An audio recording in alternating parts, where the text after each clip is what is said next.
cover 3.5 trillion pesos. And of course, admittedly, the growing impact of climate-related disasters. We are number one today in terms of disaster, both, of course, because of the storms and also other disasters, even man-made disasters. Next slide, please. Ang ating pong departamento ay may pangarap, and this vision was established when Secretary Laurel took over. We want to achieve food security, as the good senator mentioned. We're not even food sufficient. Food security is much higher than food sufficiency. But to reach that, we would like to get into food security through boosting our own agricultural productivity. Because there are two ways. In the case of Singapore, for instance, they are totally dependent on importation, but they are food secure. But what we want to do is to be food secure, primarily depending on our ability to produce our own food. So it's food sufficiency that will result into security. And to do this, we have to make sure that the sector is profitable. Production is based upon the reasonable certainty of the producer to make something out of their toil and investment. If farmers will not make there's no reasonable expectation for gain, why will the farmers produce? To be able to do this, we identified five primary strategies. One is to expand and improve available agri-fisheries areas for increased production. We still have areas that are not producing. We still have areas where production can be enhanced. If you can only irrigate the 1 million hectares of irrigable land, that is an additional 5 million tons of palay annually. And that is almost equivalent to our total importation. We need to mechanize and modernize the agri-fishery production system to make it more efficient and lower the cost of productivity. If we can mechanize, then we can harvest more. And if we harvest more, definitely the production cost will be less on a per unit volume, and we can sell definitely the product at a much lower cost or rate. We need to develop the post-harvest system. We're losing between 12 to 35% of whatever we produce by volume, depending on the commodity, because of our poor post-harvest systems. What would the 35% commodity be? It will go to vegetables, Mr. Chair. In fact, if I go even farther on the price, example po yung isda, kapag binenta mo ang isda sa maga, pwede mong ibenta ng 300 pesos ang kilo niyan. Pag sariwa, paghapon po, 100 na lang yan.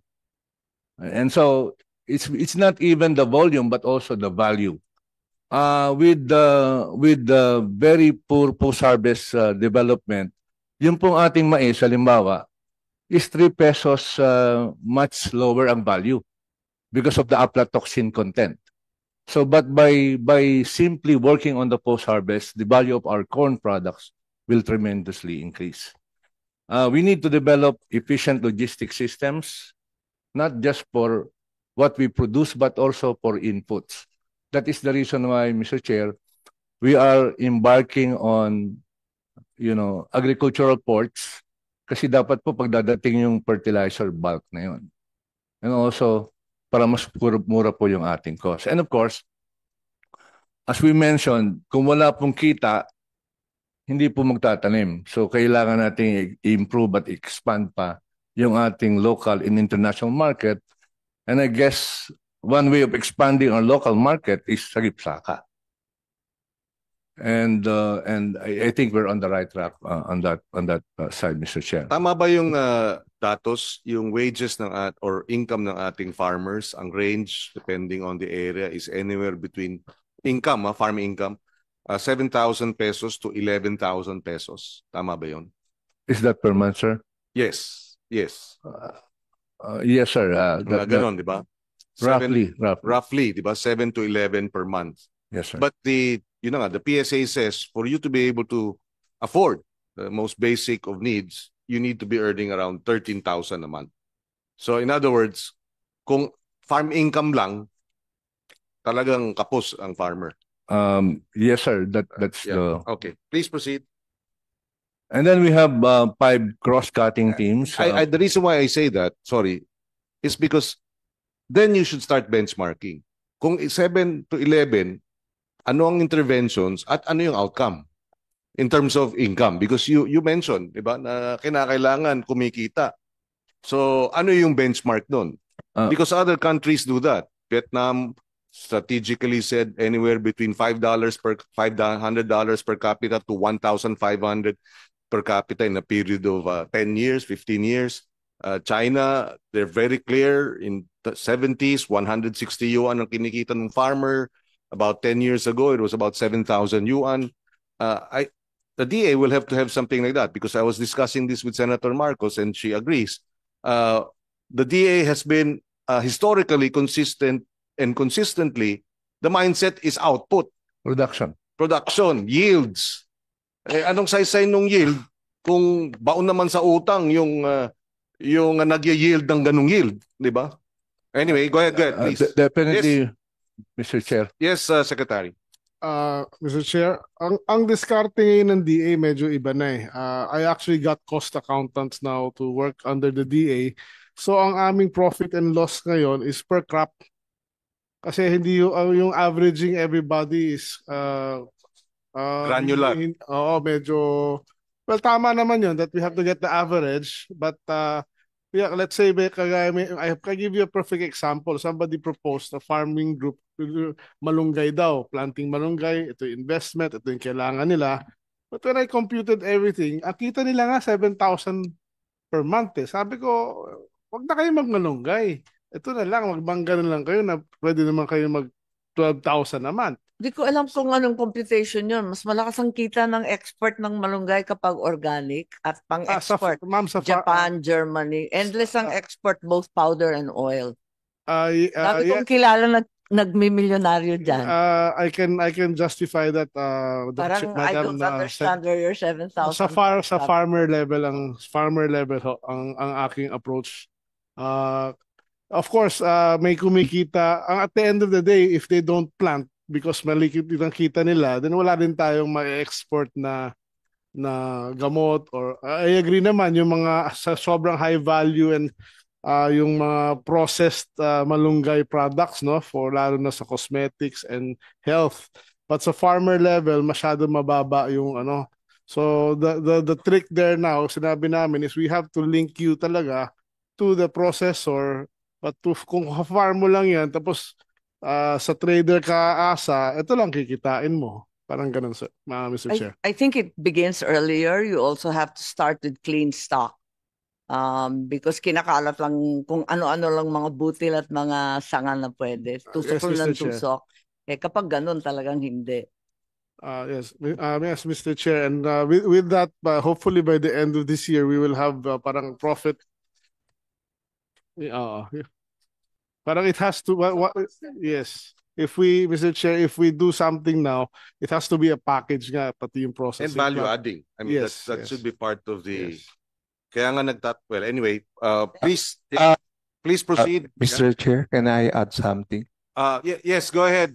I guess the point is that we shouldn't obsess about yields and